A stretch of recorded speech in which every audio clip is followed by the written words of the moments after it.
¿Qué tal, colegas? Bienvenidos a un episodio nuevo de su podcast Entre Colegas. Mi nombre es Daniel Vela y en esta ocasión nos acompaña Javiera Araya Poblete.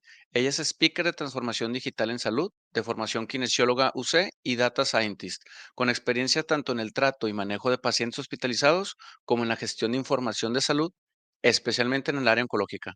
A Javiera le apasiona la oncología y cómo en combinación con las ciencias de la computación e informática puede lograr grandes avances de diagnóstico, tratamiento y predicción del cáncer. Bienvenida, Javiera, ¿cómo te encuentras el día de hoy? Hola Daniel, súper bien. ¿Y tú? Bien, muchas gracias por aceptar la invitación. Para quienes nos escuchan por primera vez, ya sea en su país o en mi país, Javiera nos acompaña desde Chile. Yo di con ella por la plataforma LinkedIn, que la pueden encontrar como Javiera Araya Poblete. Comparte contenido muy interesante, la vengo siguiendo desde hace tiempo y por fin se dio la oportunidad de grabar el cómo cada vez más perfiles de profesionales de la salud. Allá seguramente van un poquito más adelantado que en México, y hablo por México, en el tema de la digitalización.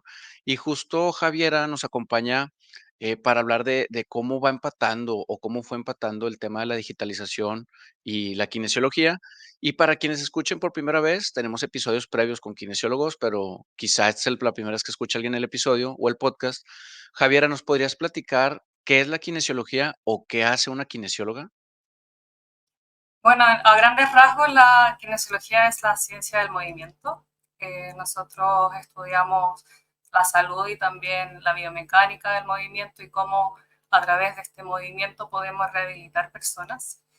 Eh, bueno, al menos a mí en la universidad me enseñaron harto de la parte musculoesquelética, de lesiones, y de a poco me fui especializando hacia el área oncológica, tratando pacientes que están en procesos, por ejemplo, de quimioterapia, de radioterapia, y también atendiendo a pacientes quirúrgicos. Es Y decir, durante la formación, perdón por la interrupción, durante la formación, ¿rotas por hospitales? sí, rotamos por hospitales. Bueno, en mi universidad, desde el tercer año pasamos por internados clínicos y rotamos por varios centros, tanto ambulatorios como de pacientes hospitalizados. Y en ese trayecto o en esas rotaciones, digo, en medicina, yo soy médico de formación, también tenemos un internado justo desde tercer año hasta el sexto. En esas rotaciones, ¿encontraste la pasión por la oncología? En realidad, solamente en la universidad nos enseñaron sobre una especialización. Nos dijeron, existe esto, ustedes se pueden seguir formando, pero no es parte de la formación general que recibimos antes de titular. En realidad hay que seguir estudiando para especializarse en el área oncológica, que es muy interesante, muy linda y muy desafiante, sobre todo a nivel emocional, porque tratamos con personas que están súper graves. Me tocó, de hecho, empecé trabajando con pacientes en fin de vida. Y si bien el trabajo, hay que manejar ciertas cosas del trabajo en sí, creo que lo más duro es la parte emocional, porque lidias con personas que están al límite. Y cómo, digo, entiendo que tendría que ser una formación complementaria. ¿Cómo das con la oncología o por qué dedicarse o empezar a dedicar tu tiempo a pacientes oncológicos? Bueno, en mi caso particular, yo comencé porque mi abuela falleció de cáncer de mama. Entonces, se me quiebra un poco la voz porque, obvio. Eh, y desde ahí dije, quiero aprender más, quiero entender qué pasa con esta enfermedad, eh, de qué manera afecta, qué puedo hacer yo como kinesióloga para reducir este malestar que se alarga meses o años incluso en algunas ocasiones. De pronto empiezas con el tema de la formación de la kinesiología. Entiendo, pues platicas bien de cómo va mermando las capacidades físicas de los pacientes y el arte de la kinesiología, y digamos arte porque pues sí tiene una gran ciencia. ¿Cómo vas empatando o cómo vas incursionando el tema de la digitalización a la par de kinesio o oncología o kinesiología? ¿Cómo encuentras que tiene una necesidad por cubrir? Bueno, me di cuenta que a través de la digitalización tenemos la oportunidad de llegar a más cantidad de pacientes, a informar, porque creo que una de las grandes deficiencias de los sistemas de salud es que las personas no manejan la suficiente información para tratarse y para hacerse cargo de sí mismas. Generalmente llegan muy tarde a consultar cuando ya la enfermedad ha avanzado demasiado y eso a través de herramientas digitales se puede prevenir. Se puede educar a la población para que a los primeros indicios de enfermedad esta persona pueda acudir, hacerse exámenes, tener un diagnóstico preciso y tratarse con la droga o con las cirugías que requiera, pero de manera precisa y reaccionando a tiempo. En realidad vi una ventaja de la tecnología en este mundo porque vi que faltaba información, sobre todo información de cómo reconocerla, porque el cáncer en su variedad de demostraciones se manifiesta de manera muy diferente en cada persona. Y creo que hay que educar porque la gente dice, no hay cura para el cáncer, pero ¿qué es el cáncer? Como que no se entiende como este proceso tan complejo de que me puede doler el pie hasta puedo tener vómitos y es cáncer también. Entonces, creo que el estar atento, el estar, por ejemplo, a través de una aplicación, reconociendo tus síntomas, reconociendo, oye, tengo, no sé, tengo en la sangre en las heces, ¿esto puede ser cáncer o no? Entonces, creo que estas herramientas nos ayudan a detectar, a educar a la gente y a tener más conciencia de la salud y de detectar un cáncer cualquiera que sea a tiempo. Debido a la grabación me comentabas el si es una oportunidad o una ventaja el hecho de tener como un retraso en la digitalización, porque entiendo, digo, yo he visto que en Chile y en Argentina están un poco más avanzados en la digitalización, en México pues estamos haciendo esfuerzos, pero no vamos tan avanzados como pues países europeos en donde ya se ven muchísimas plataformas, aplicaciones de detección de cáncer, hasta dermatológico, por poner un ejemplo. Para fines prácticos, ¿es una oportunidad o es una ventaja o desventaja vivir en lugares donde, pues, todavía no está digitalizado ni hay tanta tecnología en salud? Sí, yo lo veo como una ventaja, bueno, desventaja porque vamos como atrasados, vamos como la tortuguita atrás del conejo, pero eso significa que también tenemos la oportunidad de hacer mejor las cosas. Tenemos la oportunidad de nutrirnos de las experiencias que están ocurriendo en el norte, en Asia, por ejemplo, en temas de protección de los datos, en temas de hacer un uso más ético de esta información, de recopilar todos los antecedentes que tenemos de los otros países y llevarlos a la realidad de nuestra localización. Por ejemplo, yo te contaba que es necesario incluir todos estos aspectos contextuales de nuestro espacio de Latinoamérica que no tienen los otros países, como son el clima, como es la alimentación, como son, por ejemplo, la presencia de pueblos originarios. Es necesario nutrirnos de estas experiencias, pero no hacerles caso por completo. Nos da la ventaja de observar qué está pasando en otros países, pero llevarlo a nuestra realidad. Y creo que es una ventaja. Es una ventaja porque tenemos más información disponible y a la vez podemos observar los errores, observar qué se hizo bien en otros países. Por ejemplo, a mí me gusta mucho observar lo que está pasando en Alemania, en Canadá, y también han tenido problemas en el uso de la información, en ciberseguridad.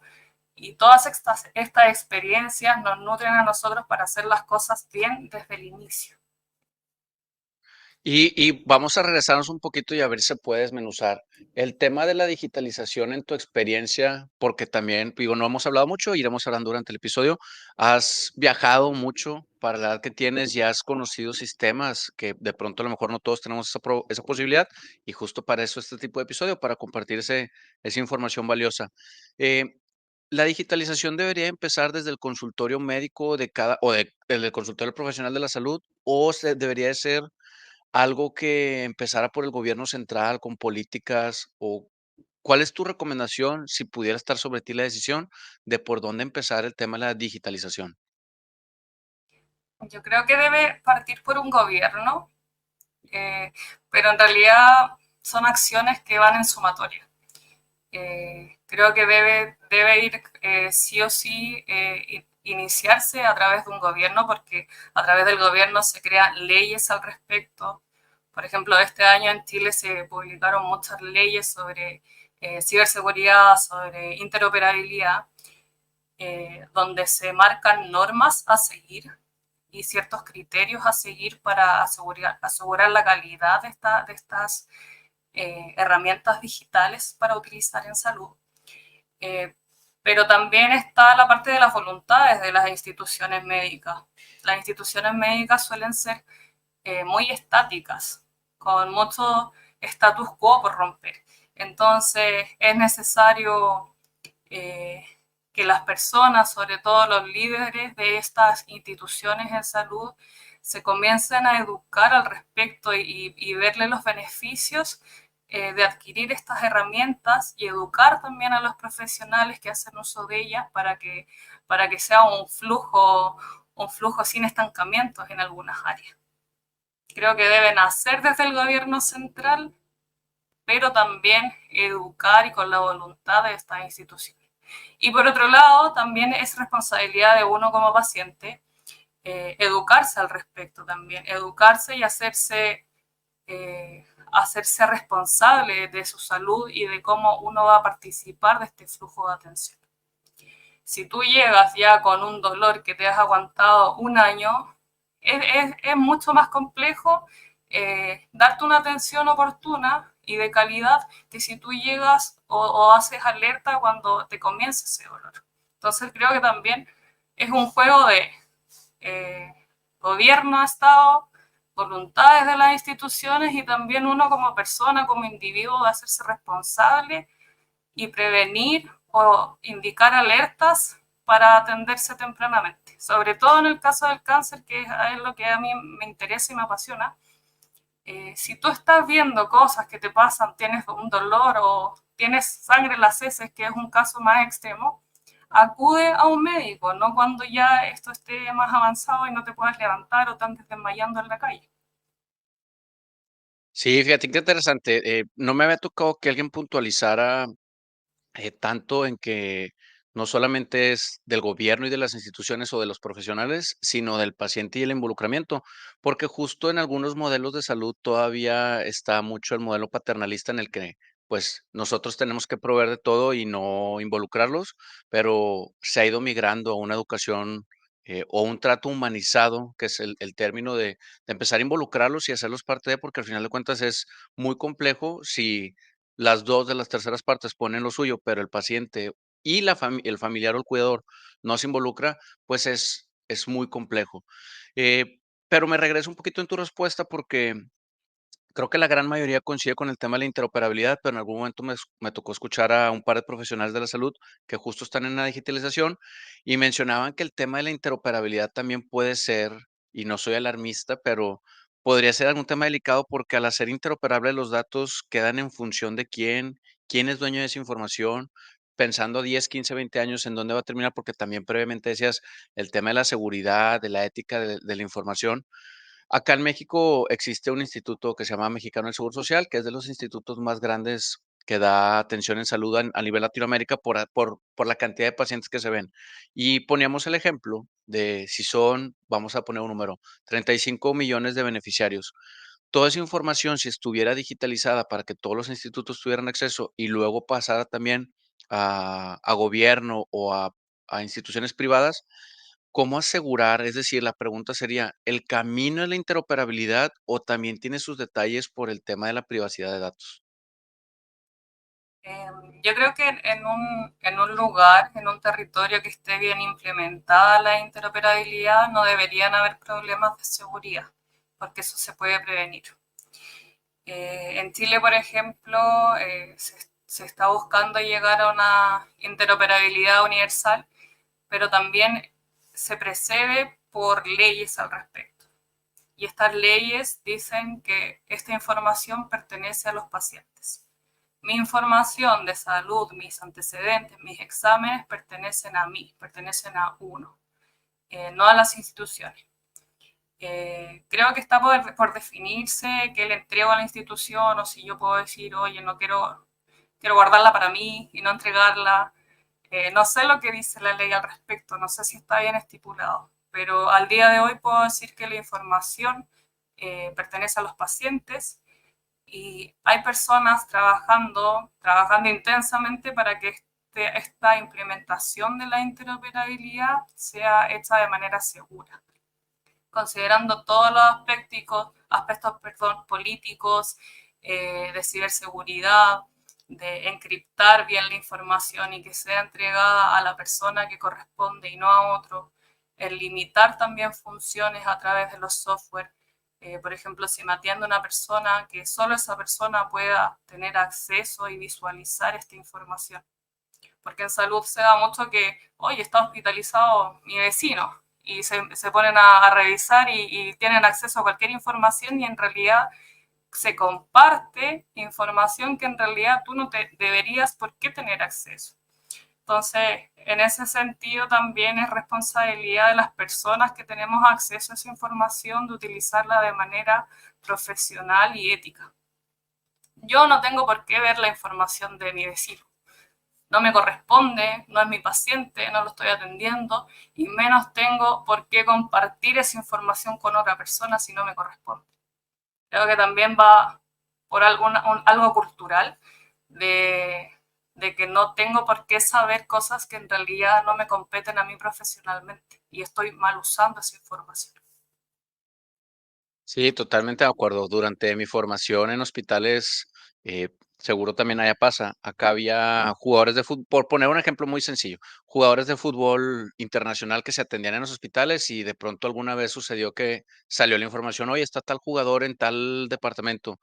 No, pues obviamente hablaron con todo el hospital de que, oye, pues esas personas tienen la confianza de ir a ese lugar por justo la privacidad de sus datos, no se puede, no se permite, pónganse en su lugar, lo que menos quiere el paciente es que estén ventilando lo que tiene. Y al final de cuentas son lesiones deportivas que para él, pues si algo pasa, pues perdería su ingreso, su trabajo y su estabilidad, pero podría ser algo más delicado, o sea, podría ser algún tema oncológico o algo muy privado. Entonces, sí, el tema de la concientización, que de pronto algunos dicen, no, hombre, no pasa nada, pero bien dices tú, el tema de la privacidad, el tema cultural, el de la conciencia, sí, sí creo que y también lo veo cada vez más difícil porque, eh, creo que las nuevas generaciones, y por decir nuevas, porque yo tengo 2 niñas, una de 8 y de 7 años, ellas no entienden que antes no existía el Internet, que antes no había acceso a tanta información, y ellas hoy en día creen que todo está interconectado, que pueden ver gente de Rusia, de China, de cualquier lugar, y que pueden tener acceso a toda la información. Entonces, creo que esto cada vez se va a poner más complejo porque, pues, las nuevas generaciones van creciendo en un entorno donde creen que la información es de todos lados, y si a eso pasamos, a que existe, por decir el ejemplo de ChatGPT, donde ahora es mucho más sencillo acceder a información donde no sé si te tocó, pero a mí de chiquito me daban una enciclopedia para buscar información en un libro y en un solo libro. Hoy en día puedes encontrar información de todos lados. Entonces, creo que es todo un tema. Y puntualizabas en las poblaciones, y esa es la siguiente pregunta. El camino debería ser, hoy en día lo veo mucho en revistas de salud digital y en otras instituciones o institutos que empiezan a invitar a personas de México, de Colombia, de Perú, de Chile, de Argentina para hacer foros de salud digital y empezar a compartir experiencias, no solo de las poblaciones típicas, sino también empezar a involucrar poblaciones indígenas con diferentes idiomas o lenguajes, porque al final de cuentas, al menos en México, seguro también en Chile, acá existen más de 20 lenguas indígenas y una gran cantidad de población que no tiene como primer idioma el español y tendrían que irse adaptando los cambios digitales a todo ese tipo de población, ¿no? Y de todas maneras, eh, adaptarlos, sí, tener conocimientos también. Por eso es importante tener dentro de los equipos que se involucran a personas de el área social, por ejemplo, o el área de filosofía, porque ellos manejan mucho más temas éticos y contextuales, culturales, que personas de salud o de las personas que se dedican a hacer los software, que son los informáticos, matemáticos, qué sé yo.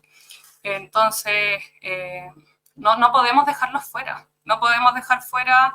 En Chile existen, perdón si se me va uno, pero diaguitas, aymaras, mapuches, que es una población importante, los Selknam, eh, y son poblaciones que posiblemente, desconozco, pero posiblemente no están digitalizadas. Y al no estar digitalizadas, se pueden quedar fuera y corren el riesgo de quedarse fuera.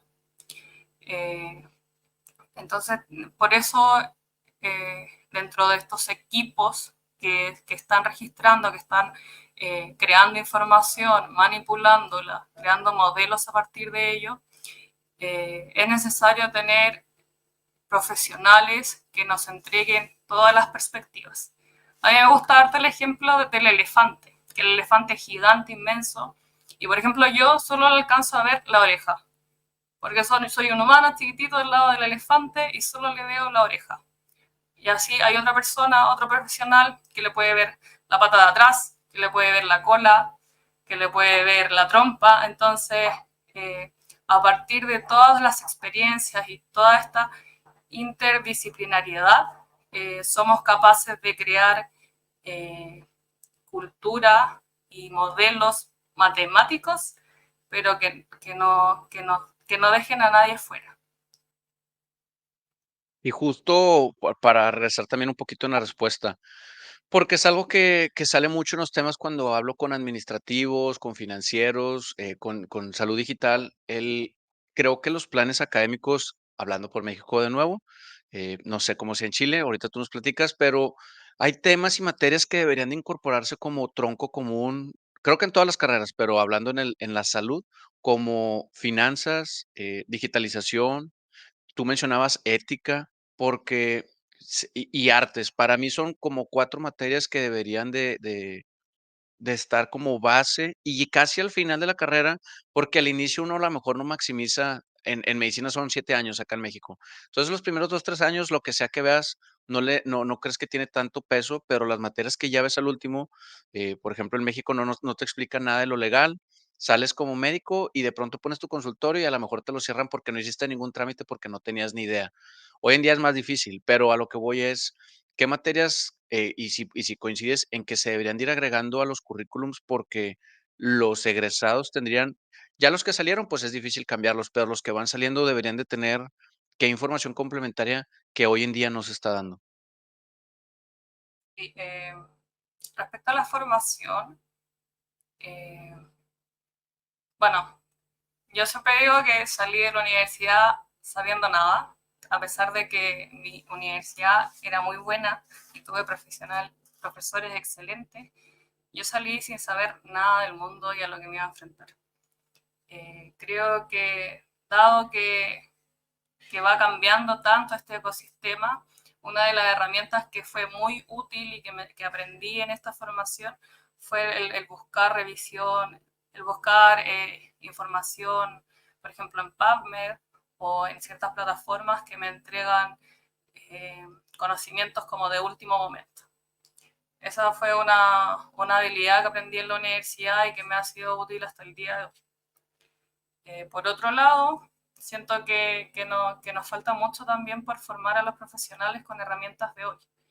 Tú hablabas de tu hija, de que son centennials ya a esta altura y suelen compartirlo todo, sacar fotos de todo, y eso puede tener implicancias legales y éticas. Entonces, es necesario agregar a la formación conocimientos legales, sobre todo en esto que estamos hablando de sobre la privacidad, sobre tener claro cuál es la privacidad y la confidencialidad de la información que estoy manejando, del no llegar y sacarle fotos a un paciente, menos si está en un estado de conciencia alterado, cosas que yo he visto, por eso las digo. Eh, y por otro lado, herramientas que nos permitan irnos adaptando a este mundo que está en constante cambio, como lo son el pensamiento crítico. Yo me diría que son más que nada habilidades blandas que nos van permitiendo, que nos van a permitir adaptarnos a este entorno que va cambiando. Como el pensamiento crítico, como el poder hablar y dar tu opinión frente a algo que te parece o no.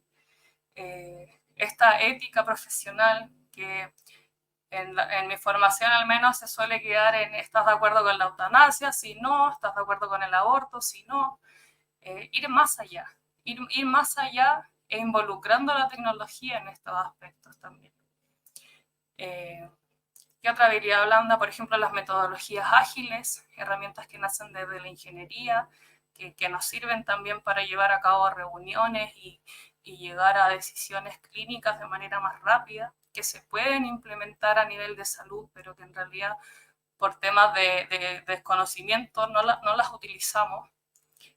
Creo que por ahí va, por ahí va, por ahí va, pero sobre todo yo diría habilidades blandas que nos permitan, por ejemplo, seguir formándonos, seguir aprendiendo, tener discusiones con personas que no vienen de nuestro mismo entorno y llegar a una comunicación certera y efectiva. Con personas, por ejemplo, yo luego de, ya en mi quehacer profesional, he podido trabajar con abogados, con matemáticos, con informáticos, con físicos, con filósofos. Y en realidad la conversación tiene unos matices tan enriquecedores que yo lo recomiendo de todas maneras, rodearse y vincularse con personas que no vienen de tu misma área. Eso recomendaría. Habilidades blandas. Sí, claro, hay algunos líderes de opinión acá en México que mencionan que justo esta transición, no sé cómo ha sido tu carrera, mi carrera fue semestral y de pronto pues ves materias durante 4 o 5 meses por mencionar. Que de pronto a lo mejor, mi opinión, sería darle por en ese semestre dividirlo en 2 o 3 bimestres para que pudieras ver a lo mejor, no se necesita quizá 6 meses de ética ni de metodologías ágiles seguramente, pero quizá con 2 meses que le dieras de ética, 2 meses de finanzas, 2 meses de legal, 2 meses de metodologías ágiles, podrías hacer que la persona o el profesional saliera mucho mejor preparado y justo muchos mencionan que no estamos muy lejos, digo, Estados Unidos lo está viviendo en que el acceso a las universidades por temas económicos cada vez es más difícil y que los empleos ahora a lo mejor se le van a dar a quienes tengan las mejores competencias, independientemente de dónde las adquirieron, porque probablemente con diplomados, cursos, talleres, podrías ya aprender o hasta de manera autodidacta cosas que a una universidad te ofrece en un plan de 5 o 6 años que para pues mucha población es insostenible. Entonces, creo que esa transición será muy interesante el cómo se van cambiando los planes académicos de la población. Y el tema interdisciplinario que mencionas, yo trabajo, durante el día en un hospital y justo cuando en la sala de juntas, por llamarle así, hay personas de economía, matemáticos, ingenieros, y luego dentro de las ingenierías, pues hay muchas ingenierías y cada quien tiene como un pensamiento, parecido, pero a la vez diferente.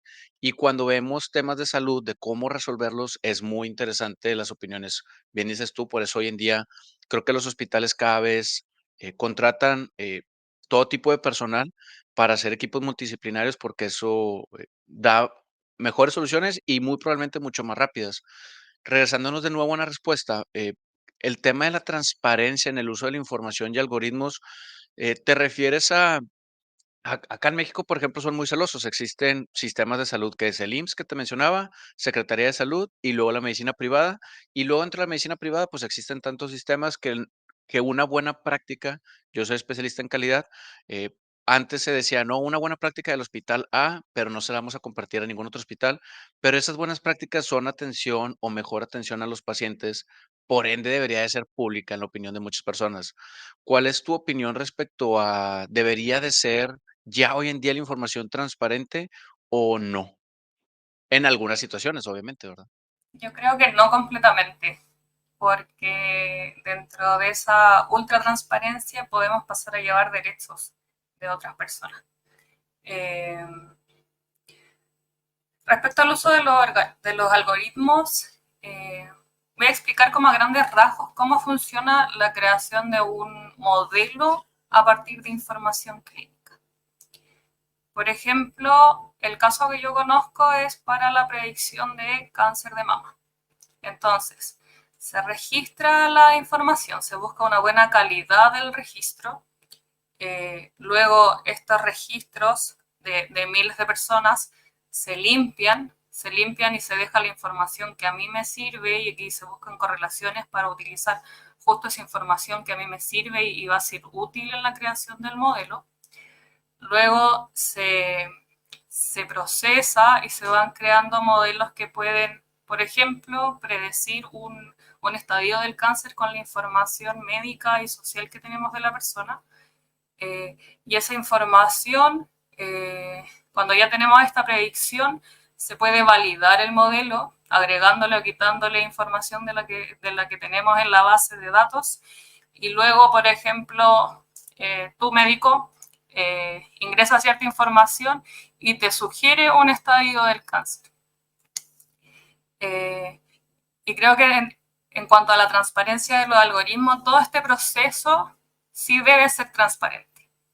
Debe ser transparente en cuanto a la metodología, a cómo se llegó a ese resultado, porque muchas veces dentro de la matemática se habla de la caja negra de que uno no sabe cómo llegó a ese resultado y no se sabe cómo llegó a ese algoritmo porque hay procesos matemáticos detrás de un software, por ejemplo, como Python u otros que sirven para crear modelos que desconocemos cómo funcionan. Y respecto a este desconocimiento, se puede transparentar lo más posible y que se convierta esta caja negra en una caja blanca porque se van a tomar decisiones médicas. Se va a decidir un tratamiento médico y la vida de una persona a través de este proceso de que a mí me sugiere como clínico o a ti, por ejemplo, como médico, como clínico, llevar a la persona a un tratamiento u otro.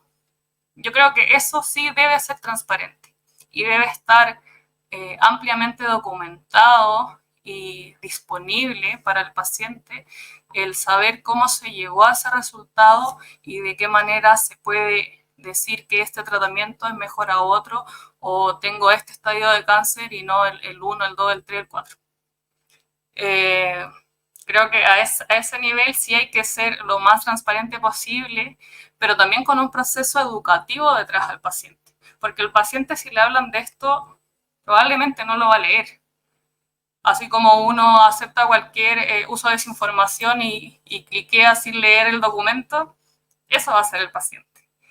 Entonces hay que documentarlo, hay que tener en estas pantallas de la sala de espera cómo se hace, porque eso también va a resguardar a los profesionales que están tomando la decisión de decir, yo le entregué la información a mi paciente, es un proceso que está como legalmente correcto, no tiene nada que reclamar, entre comillas. Porque ¿a quién le van a echar la culpa? A la persona que está utilizando esta herramienta para predecir y para ayudarse a predecir. Creo que todo este proceso debe ser transparente, pero también con un proceso de educación de la persona que va a usar el material, del paciente que va a ser intervenido, ¿no? De acuerdo a lo que dice este algoritmo. Y sí, justo, Javier, el tema de andar firmando documentos cada vez pasa hoy más en día. A mí me preocupa, me voy a salir un poquito y voy a hacer un paréntesis, pero seguro tú también lo has visto en que conforme ha ido pasando los últimos años, la gente sube, nuevas aplicaciones que te cambian la cara y te hacen una imagen muy graciosa con inteligencia artificial, y empiezas a subir información sensible que ya ha pasado un par de veces donde después de 2 3 meses resulta que estas plataformas o estas aplicaciones en realidad, pues, eran personas que estaban robando información personal y tu información de tu cara, de tus ojos, de todo ya se la entregaste a alguien. Entonces, como el paréntesis es, tengan cuidado de no caer en estas trampas de que todos suben alguna imagen muy graciosa de inteligencia artificial, porque no sabes a quién estás entregando, ni qué estás aceptando en el uso de tu cara, porque uno a lo mejor es muy extremo, pero a lo mejor en 20 años esa cara tuya la van a usar para algo más y podrías estar perdiendo, pues, totalmente tu identidad y después quizás hasta tus ingresos o tus ahorros, porque no sabemos en dónde van a terminar esa información. Entonces, sí creo que es muy importante ese tema que mencionas de siempre tener la pausa necesaria para leer. A veces son contratos muy largos, pero es bueno darse el tiempo de leerlos porque no sabemos qué información perderán.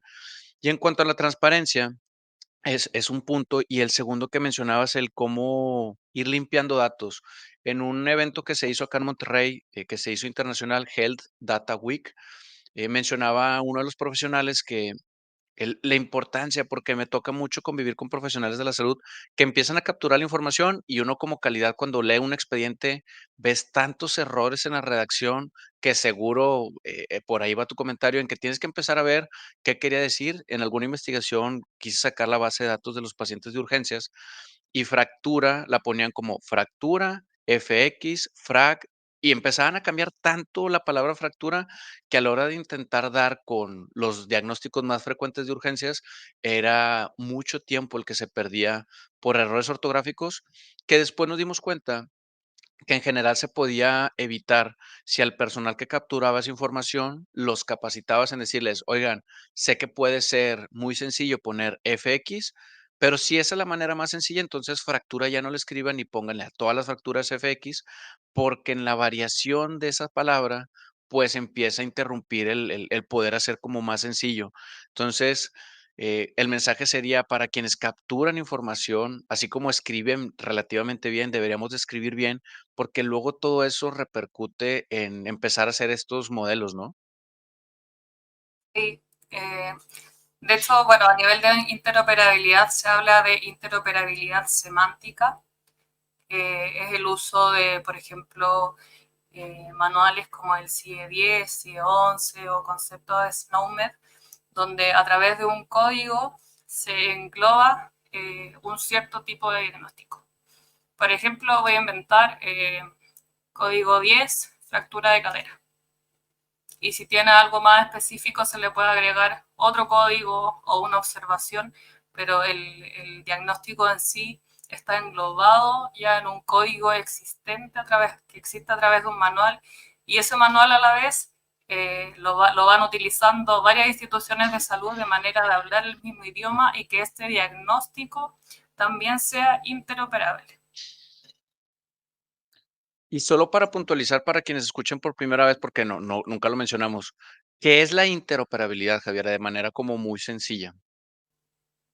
La interoperabilidad es decir, mi información clínica puede ser visto en el hospital A y el hospital B de la misma manera.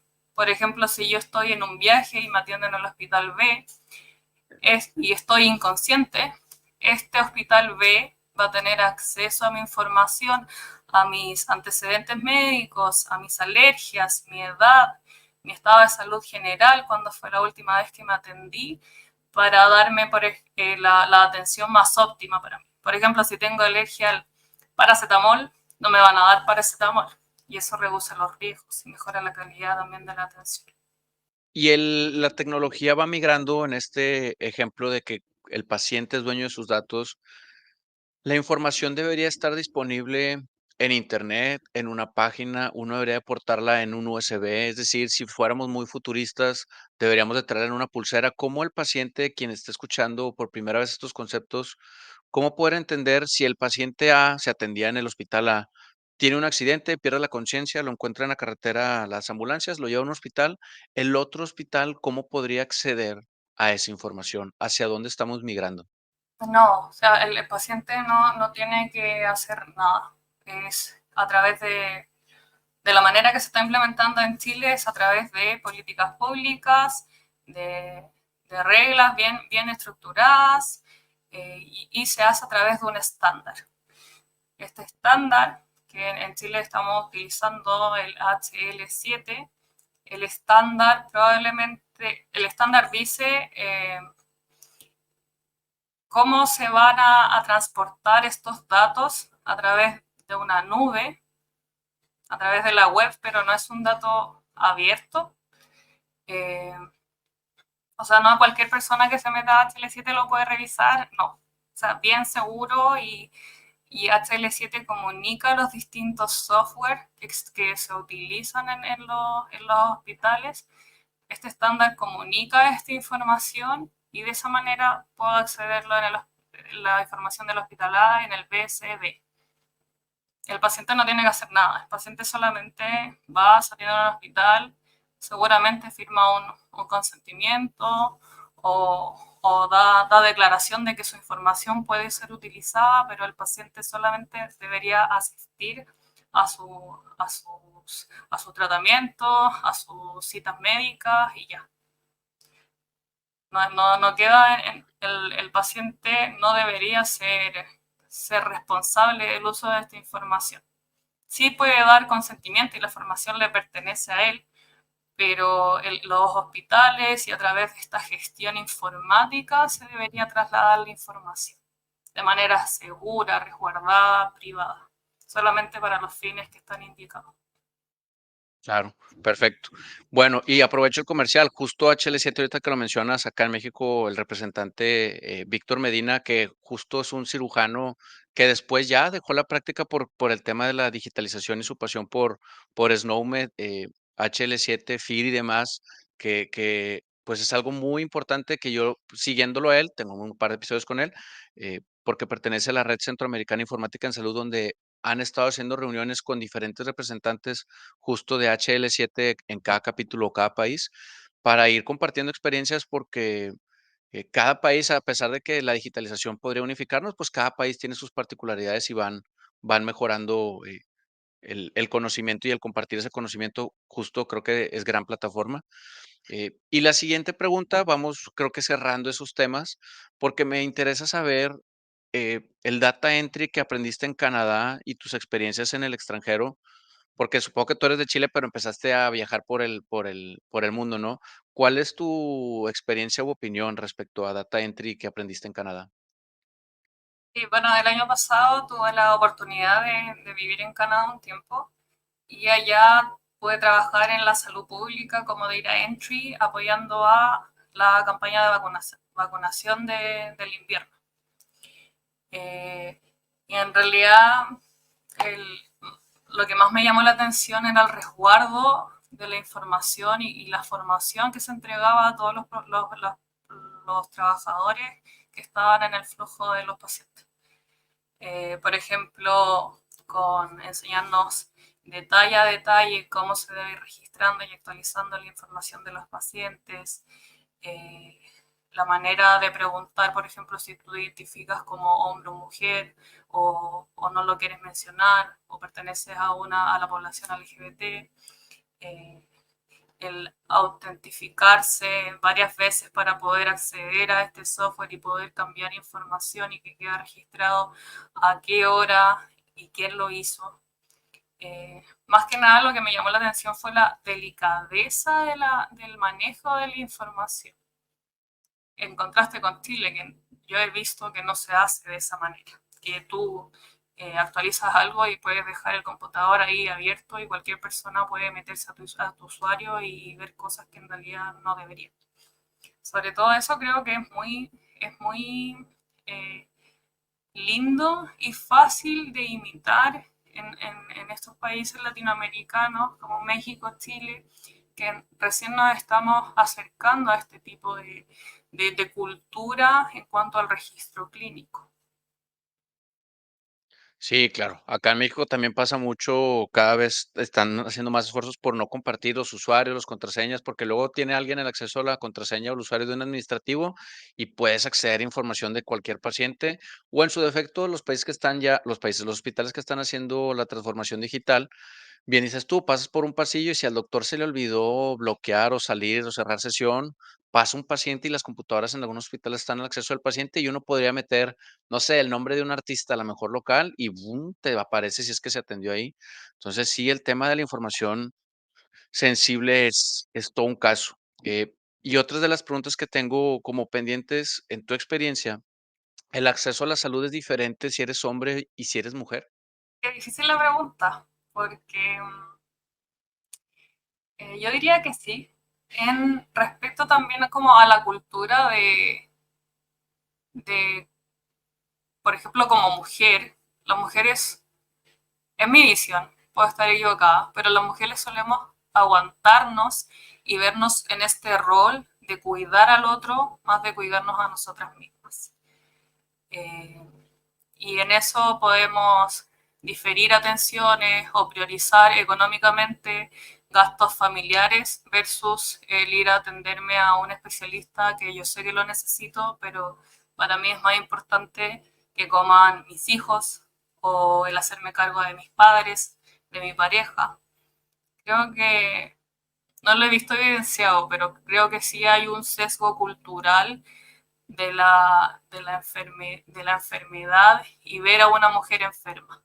Porque generalmente, sobre todo en nosotros los latinoamericanos, la mujer tiene que ser fuerte, poderosa, podérsela con todo, hacerse cargo de la casa, trabajar, eh, tener, tener todo ordenado, la comida lista, el uniforme de los niños, que mi marido tenga todo.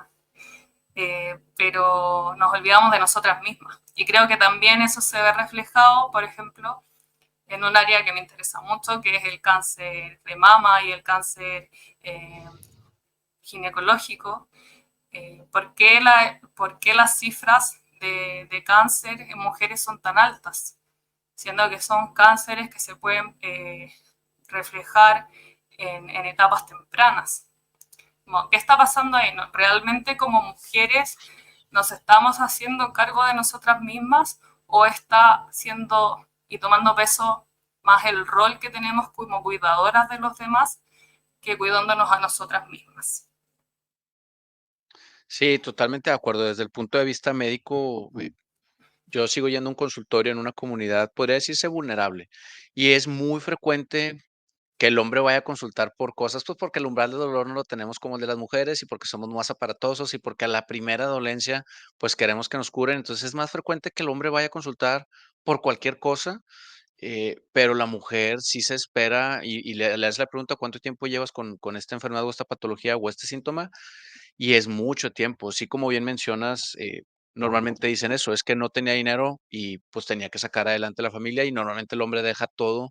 eh, Culturalmente coincido, acá en este país es la misma situación, no sé si en países de primer mundo, por así llamarles, sea igual, pero también creo que es un tema, al menos en México, de gobierno, en que no hay acceso en algunas comunidades, incluso en las ciudades, a poder hacerse un ultrasonido de mama, una densitometría, una mastografía, un Papá Nicolau, cosas que en realidad son muy económicas y que podrían salvar vidas de manera, más eficiente, porque también creo que la cultura, al menos en mi experiencia, las mujeres sí saben bien cuándo deben explorarse, cómo deben de explorarse, es decir, el conocimiento lo tienen, pero también el temor y el estigma de acudir a una consulta, porque también, no sé cómo sea allá, pero acá me llegó a tocar alguna vez en una exploración de mama, la paciente venía sola y le pedí a una enfermera, le pedí autorización, le dije: "Oye, es que yo como hombre no te puedo revisar solo, necesito que esté presente otra mujer, voy a pasar a la enfermera, ¿tienes algún problema?". "No, que no".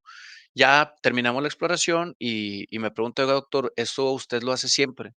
Y le dije: "Pues sí, es que no puedo yo como hombre ver una mujer, en una exploración ginecológica".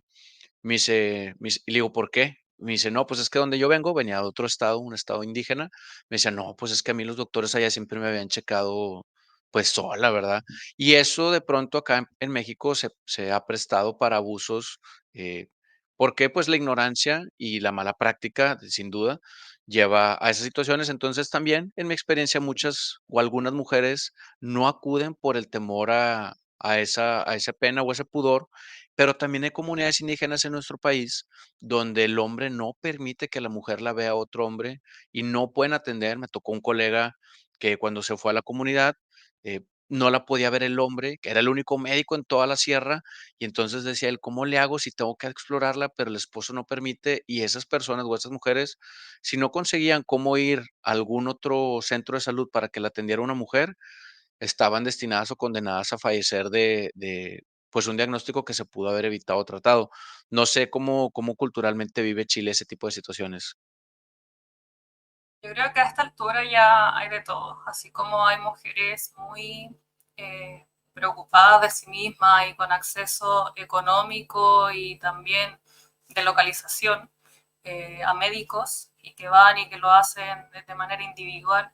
Hay otras mujeres que espero que a esta altura ya sean las menos, que están encerradas en un hogar y que en realidad, por ejemplo, el marido o la pareja no los deja salir si no van con él. Menos a revisar las mamas y a nivel ginecológico. Creo que eso ocurre y que va a seguir ocurriendo. Y que a medida que todo esté más conectado va a ocurrir menos porque van a detectar estas conductas que en realidad van en contra de su propia individualidad y su salud. Estamos hablando de salud, de vidas. Si es que tú no vas a revisarte, ¿cómo vas a saber que tienes X o Y diagnóstico? Creo que hay de todo. Creo que depende también de la familia, de qué tan aislada esté esa persona, de qué tan conectada, del rango etario. Claro. Y bueno, Javiera, algo que se nos esté escapando para no dejarlo de lado de la información que traías a lo mejor de pronto preparada respecto a kinesiología, oncología o digitalización, que se nos esté escapando y quisieras mencionar.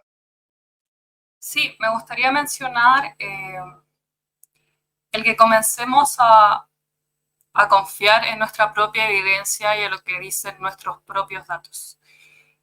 Siempre o se suele confiar más en evidencias del extranjero, de Estados Unidos, de Canadá, de Alemania, de Suecia, de Corea, pero en realidad tenemos tantas particularidades y singularidades como territorio latinoamericano, como países, que debemos comenzar a crear nuestra propia información y nuestra propia evidencia, porque eso va a condecirse con mejores resultados, porque tenemos otro tipo de personas, otros genes, otras enfermedades más frecuentes.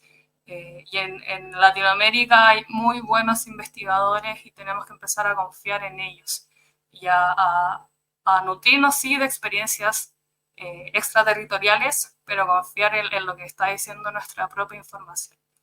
Leer nuestra propia información, registrar nuestros propios datos de manera con calidad y de manera que se puedan después manipular y obtener resultados y tomar decisiones basadas en ellos. Eso. Perfecto. Sí, concuerdo totalmente contigo. Mientras más información exista, que acá en México, ojalá que si nos escuchara algún alto mando, también el tema de presupuestos de gobierno para el acceso a educación, porque el acceso a la educación de pronto en salud digital, al menos en nuestro país, es caro, a veces se podría considerar inaccesible, y aunque hay cursos cortos, por ejemplo, de la OMS, de digitalización y cuestiones como básicas, cuando uno busca ya como un posgrado, por así llamarle, el acceso económico es difícil, o de pronto alguna vez me tocó una limitante a mí que yo quería hacer una maestría en ese tema, pero resulta que el gobierno ya no me podía dar el apoyo porque como yo ya había estudiado una maestría y el apoyo solamente es para la primera vez que estudias, se perdió el estímulo, cosa que se me hace, digo, lo entiendo porque pues su punto de vista era, si tú tienes la capacidad económica para pagar una maestría, pues puedes pagar otra, pero no todas las maestrías son pagables porque hay pues un universo de costos en maestrías. Entonces me decían, lo único que te podemos ayudar es un doctorado, pero las condiciones y las implicaciones de un doctorado pues son diferentes. Entonces, sí, pues definitivamente lo mejor sería que cada vez hubiera más acceso accesible, vaya la redundancia, a formarnos, pero la importancia justo de compartir buenas prácticas, información y complementarla con lo que está pasando pues en otros países. Javiera, ¿algo que quieras decir antes de terminar el episodio y despedirnos de la audiencia? No, nada, síganme en LinkedIn, Javier Araya Poblete, ahí comparto información de todo tipo, tanto contextual sobre los datos, sobre el uso ético, sobre algunas nociones sobre la matemática que hay detrás de esta información y que va a ser útil, sobre todo en los años que vienen, tener conocimiento sobre el tema. Sí, claro, síganla por ahí. Yo soy seguidor desde hace tiempo, comparto información, pues, muy interesante, y veo que también la siguen personas muy importantes. Hace poco ponías una referencia de una autora de un libro y también te contestó. Me gusta mucho esa dinámica de LinkedIn que pone sobre la mesa a los mismos profesionales y hay como mucha interacción. Es una plataforma que yo siempre que puedo los invito a, así como usas, pues, Facebook, Instagram, TikTok y demás, le dediques unos minutos al día porque, pues, hay información muy valiosa y sobre todo, pues, que es profesional. Entonces, pues sigan a Javiera y compartan ahí su contenido. Muchas gracias, Javiera, de nuevo por aceptar esta invitación. Gracias a todos los colegas que han llegado hasta este punto. Les agradecería que compartieran este contenido en sus plataformas para crecer esta comunidad y llegar a más personas. Hemos llegado hasta aquí. Nos vemos la próxima semana a seguir viviendo nuestra misión.